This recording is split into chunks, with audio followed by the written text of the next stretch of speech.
안녕하십니까. 조국혁신당 당선인 김준영입니다. 외교 방향을 바꾸라 했더니 국격을 낮춰버린 윤석열 정부. 한중일 서울 정상회의가 우여곡절 끝에 개최되었고 어제 끝이 났습니다. 지난 2년간 윤석열 정부의 미일 일변도의 진영 편향과 이념 외교로 인해 중국, 러시아, 북한 등 주변 국가와의 관계가 악화되고 국익 훼손이 반복되는 상황에서 일단 진영을 넘는 외교 이벤트를 했다는 것은 만시지탄이나 다행하다고 평가할 수 있습니다. 향후에도 이러한 국익 중심의 외교가 지속되기를 촉구합니다. 그런데 말입니다. 혹시나 했던 윤석열 정부의 외교는 아니나 다를까 역시나였습니다. 외교 방향을 바꾸라 했더니 대한민국의 국격을 낮춰버렸습니다. 외교의 주체에서 국영꾼으로 말입니다. 개최국은 한국이었습니다. 무대는 서울이었습니다. 그런데 주연은 중국과 일본이었고 대한민국은 국영꾼에 불과했습니다. 중일 양국 정상은 서울에 도착하자마자 국익을 거침없이 얘기했습니다. 일본은 중국의 수산물 시장을 다시 개방하라고 요구했습니다. 중국은 일본의 해고염수 방류를 중단하라고 명확하게 요구했습니다. 삼국 정상의 마지막 행사인 기자회견장에서도 양국은 서로를 향해 분명한 입장을 개진했습니다. 공개적 명시적으로는 상호 협력을 얘기하지만 비공개적 우회적으로는 국익을 챙기는 살벌한 말의 전쟁이었습니다. 그것이 정상 외교입니다. 그런 치열한 외교 무대에서 대한민국만 제대로 국익을 못 챙겼습니다. 심지어 구체적인 요구조차 하지 않았습니다. 대일 굴욕 외교는 이번에도 이어졌습니다. 지난 수주간 한일 사이를 뜨겁게 달궜던 라인 사태에 대한 윤 대통령의 언급은 귀를 의심하게 했습니다. 일본에 진출한 한국 기업에 대한 일본 정부의 부당한 압박에 대해 항의하기는커녕 윤석열 대통령은 일본 총무성 행정 지도가 네이버 지분 매각 요구는 아닌 것으로 이해하고 있으며 한일 외교 관계와 별개의 사안이라고 일본의 입장을 옹호했습니다. 아니, 국내 기업의 투자와 사업이 차별받아서는 안 된다라는 말을 하기가 그렇게 어렵습니까? 게다가 정부의 민간기업 개입은 2003년 발효된 한일투자협정 위반 사항이라는 점을 왜 따지지 못했습니까? 미래성장 동력이 될 핵심 기술을 가진 국내 기업이 일본에 넘어갈 위기가 어떻게 외교 관계와 별개 사안이 될 수 있습니까? 혹시라도 이미 한국 기업의 팔을 비틀어 일본에 넘기기로 하고 국내 여론이 잠잠해지기를 기다리기로 한 것은 아닌지 의문이 강하게 듭니다. 중국에 대해서도 마찬가지였습니다. 한국은 지난 2년간 중국에 대해 강경 일변도로 나갔습니다.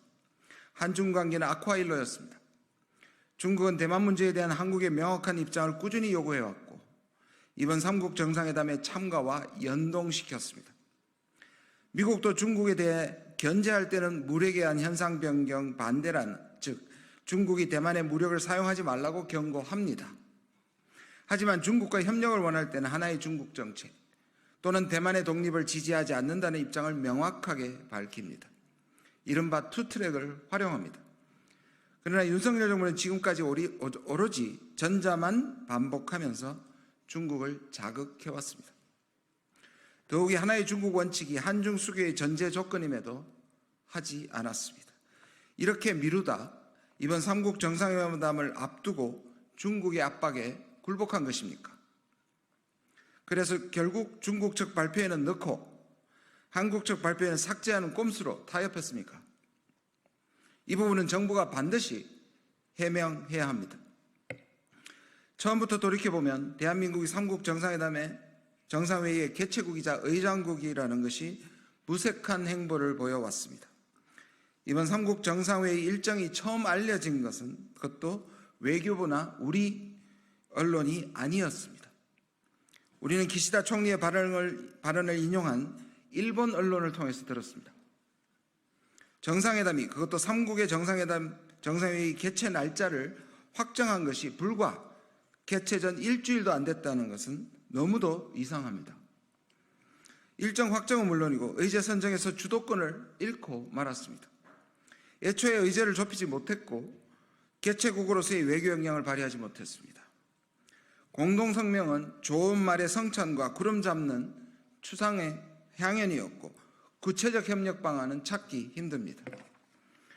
결국 이번 삼국 정상회의는 그간 잘못된 윤석열 정부의 외교를 획기적으로 전환해서 실용주의 외교를 펼칠 절호의 기회를 무산시킨 것입니다.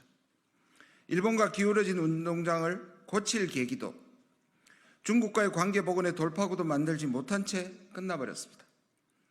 서울에서 벌어진 외교전에서 한국이 어떤 역할도 못했던 2024년 한중일 정상회의를 보며 130년 전의 청일전쟁과 겹쳐 기시감이 듭니다. 대륙 세력과 해양 세력이 한반도에서 부딪히는데 무능한 왕조와 정권은 아무 일도 못하다가 결국 일본 제국주의의 식민지로 전락했었다는 역사를 우리 국민은 두 번 다시 보고 싶지 않을 것입니다. 조국 혁신당과 국민은 이런 일이 재현되는 것을 결코 좌시하지 않을 것입니다. 윤석열 정부에 권고합니다. 제발 이념 편향 외교 그만하고 실리 외교에 나서라고 말입니다. 중국은 물론이고 러시아와 관계 개선을 통해서 대북 영향력을 활용해야 합니다. 외교 무대에서 제대로 된 행위자가 되어야 합니다. 운동장에서 선수로 뛰십시오. 그럴 자신이 없으면 차라리 나서지 마십시오. 40 총선에서 참패한 이후 윤 대통령이 외교에 집중하려고 한답니다. 제발 외교에 집중하지 마시기 바랍니다. 그것마저 망치지 마십시오. 대한민국의 미래를 위해 윤 대통령이 외교에 나서지 말고 가만히 있는 것이 그나마 낫다는 현실에 전문가로서 참담함을 느낍니다. 2024년 5월 28일 조국 혁신당 국회의원 당선인 외교전략특별위원회 위원장 김준형. 감사합니다.